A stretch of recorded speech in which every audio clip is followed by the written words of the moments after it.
You think you can hold tightly to everything God has given you, but there are shocking moments when He asks you to release the very thing most precious to you. And it is not punishment, but an invitation to step into a greater kingdom.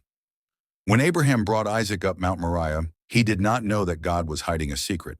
That test was not to take his son away, but to prove that his heart belonged to the Creator above any blessing. Genesis 22.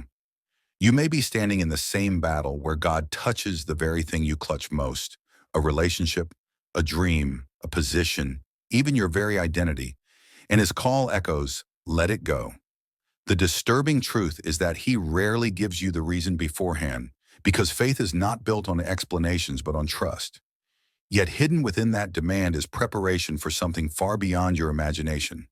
Just as Joseph had to release the comfort of family to step into his destiny as governor of Egypt, you feel resistance in your soul because loss feels like death, but God uses death to plant the seed for resurrection. Jesus Himself declared, unless a grain of wheat falls into the ground and dies, it remains alone. John 12:24.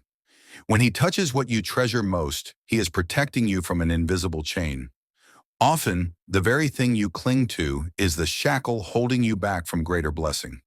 You may believe you will collapse if you lose it, but the truth is, you will collapse if you keep holding it, because anything placed above God becomes an idol. Look at Job. He lost everything: wealth, family, health. Yet in the end, he received double, and the shocking lesson is that total breaking can become the gateway to total restoration. When God asks you to surrender what you value, He does not demand because He lacks, but because He is opening a new level of intimacy and spiritual authority. Be warned, if you insist on holding on, you may unknowingly reject what Romans 8:28 has promised, that all things, including loss, work together for the good of those who love Him.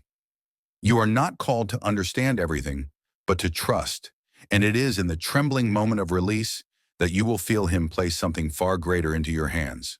So the real question is not, what will I lose? But am I willing to trade it for the eternal?